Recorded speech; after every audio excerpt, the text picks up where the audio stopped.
Hey everybody, this is Jesse Weber and welcome to Law and Crime Now. There is so much happening that we need to get through. First up, we're going to Nelly. They have both entered guilty pleas in the college admissions scandal. We're also going to talk about strange new videos in the Lori Vallow story. Plus, there's been an update in missing mom Jennifer Dulos' case. But right now, we want to start with a major update in the Ahmaud Arbery shooting out of Georgia. William Bryan, the man who recorded the shooting, person who said that he was an innocent bystander, he was clearly just a witness, he had no relationship with the McMichaels, he has been arrested, and now he is facing charges of felony murder as well as false imprisonment. The GBI, the Georgia Bureau of Investigation, held a press conference earlier today, and Director Vic Reynolds spoke about what this arrest means and how it happened. Take a look. Are you able to tell us what was the last straw that made you make this third arrest? You know, I don't know if there was a proverbial last straw. I will tell you that in conducting an investigation, what I would ask folks to remember is that we don't go into a situation of this nature investigating a person or persons. We go in investigating a set of facts. And once we start turning stones over, sometimes there's one or two stones underneath there that need to be turned over. And once we reached a point, and it was probably sometime Wednesday afternoon, Wednesday evening, when we began speaking with our folks there, that we reached the point in conjunction with the 5 District Attorney's Office that we were convinced probable cause existed to make those charges. We proceeded to do that yesterday. It wasn't a proverbial last moment of epiphany or anything of that nature. It was just an accumulation of various things that were there and various things we discovered over the last 16 days. Yes, ma'am. Mr. Bryan continuously said he was nothing more than a witness and did not know the McMichaels. Were you all able to determine that Mr. Bryan did know the McMichaels through any set of texts or conversations? Can you speak to how you determined those relationships? I will say this, again, not to speak on the facts. They'll come out in a court of law, but I can tell you that if we believed he was a witness, we wouldn't have arrested him. You know, so there's probable cause that we're comfortable with that. Yes, sir. All right, I'm joined right now by law and crime legal analyst Terri Austin and Gene Rossi, as well as Judge Brandon Birmingham. I have a great lineup today. Gene, I want to start with you. What does that mean, what Director Reynolds said? I mean, what was the change? What led to the arrest? Well, just reading between the lines, I think they probably got additional evidence, either emails, text messages. They talked to witnesses to whom these various parties made admissions or confessions, and they did more due diligence. This is the Georgia Bureau of Investigation. They don't shoot from the hip, and it's a higher level than the county that is going to prosecute the case. And I just think they got more evidence and realized that there could be a larger film, a longer film, that there were witnesses to the 3 alleged participants. It could have been an accumulation of things. Terri, so Director Reynolds was asked, was there something about the search of the McMichaels' home that led to Bryan's arrest? Because we know that the GBI executed a search warrant there. Very tight-lipped, wouldn't go into more details about it. Terri, do you think that they found something at the McMichaels' home, maybe to suggest that Bryan had a relationship with them or that he was complicit in what happened to Arbery? I do think that they found something there. They are being very tight-lipped. I think they don't want to tip their hand and tell either the public or the other side what they have, but I'm sure they found some evidence to show that Bryan had a former relationship with the McMichaels, either as a neighbor, either an email or a text, so that they could bring him into the arrest situation and make sure that they have everyone. You see the McMichaels there, but they want to make sure they have everyone involved with this crime arrested and pursuing charges against them.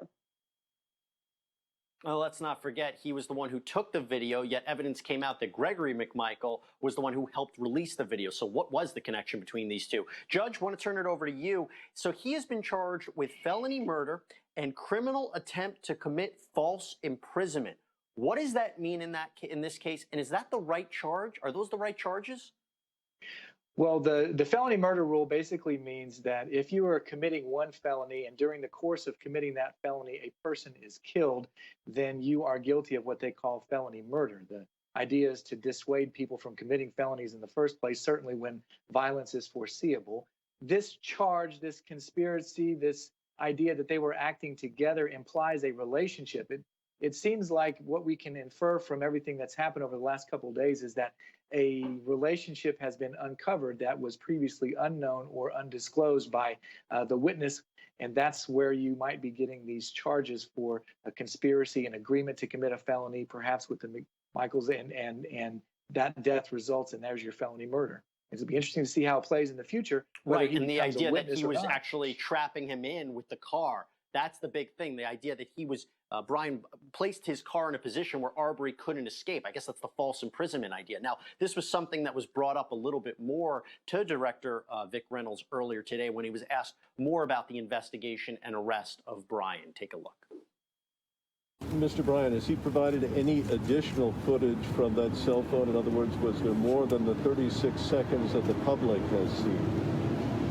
We have accumulated a number of pieces of video in the case. I'm not going to speak specifically about what we took from him, but eventually that will come out in a court of law. But suffice it to say, there are a number of pieces of video that helped us get to this point. Yes, sir. Is there anything you can say to reports that Brian was using his truck to block? I won't speak to that specifically. I would refer you to the warrant, particularly on the one on false imprisonment. I think it speaks for itself. Thank you. Yes, Mr. Reynolds, I was wondering if you can put on your former prosecutor hat on for a moment and put in perspective for folks. We know that Brian did not pull the trigger, so why would someone like him in these circumstances be charged with murder? Well, I certainly think that's a fair question. I understand people's concern or curiosity about that, but again, I would point you to what the warrants indicate. Felony murder is a crime in Georgia where if you're committing a felony crime and that crime ends up in the death of another human being, then that's a felony murder. And so, as the warrants indicated, he's charged with an underlying felony. He's also charged with felony murder. So we believe the evidence would indicate that his underlying felony that caused the death of Ahmaud Arbery. All right, Gene, over to you. Is there more to it than this? Is the idea, let's charge him with really serious crimes here, and he might turn on the McMichaels. He might be the prosecution's star witness. Is there maneuvering to be had here? Is that a reason why he was charged with felony murder? That's in part. When I was a prosecutor for 27 years, you try to flip defendants like pancakes. And if you have probable cause and a reasonable probability of conviction, and it's a lower level person, you're going to use him against somebody above you on the ladder of criminality. And if I were in that office prosecuting this case, I would do a beeline to his defense attorney, Kevin Goff, and try to work out a deal where he pleads guilty to some felony, maybe drop the felony murder rule, or have him eat the felony murder charge in exchange for a recommendation of a lower sentence. Because if he testifies at trial for the government, it's very bad news for the McMichaels.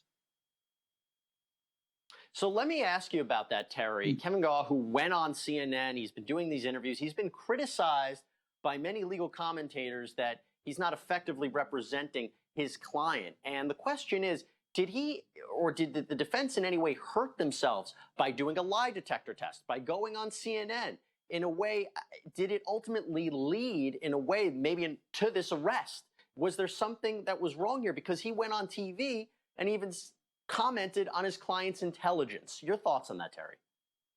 I think he should have not done that. I think both the defendant and the attorney should have just tried the case in the courtroom when they get there and not in the public. I think having the defendant himself go on talking, I think his wife was in the picture with him. They're trying to make it seem as though, you know, poor me, I was just innocent and I was a bystander. And the attorney himself did make it look as though his client was not that bright. And so I think all in all, it didn't do well for both of them to go on in the public, and it hurt the case. And now you see we have an arrest. So you actually mentioned trying the case. Judge, obviously we haven't, COVID-19 has put a wrench in a lot of plans in terms of when will they be preliminary hearings or bond hearings or things of that. Would you think there's a possibility that the McMichaels and Bryan could be tried together if no deals are ultimately reached, the three of them in one trial? It's possible that they could. It depends on what their defenses are. And if those defenses are mutually exclusive, if there's finger pointing, I didn't do this, but the other guy did that, then that's something that the judge is going to have to weigh in making that determination. If all of the defenses are basically congruent, if they're sort of similar, we didn't mean for this to happen, things like that, well, then there's a possibility that all three could be tried together. You know, it is fascinating. We were actually talking yesterday, our team, how there's always updates in this case. And literally, as we said that, the arrest came down, the announcement from the GBI that William Bryan was arrested. Now, it should be noted that Kevin Go has not made any comment as of yet about the arrest of his client, so we're waiting to see what will happen. Now, there's clearly more to talk about with the arrest, what this means, but when we come back, we also want to focus on the release of these new videos in the Arbery case of Ahmaud Arbery in 2017. One was the tasing video that you might have seen, but also number two is this new video of him being arrested for allegedly stealing a television. How's that going to factor into this case? We'll talk about it on the other side. Stay tuned. We'll be right back right after this.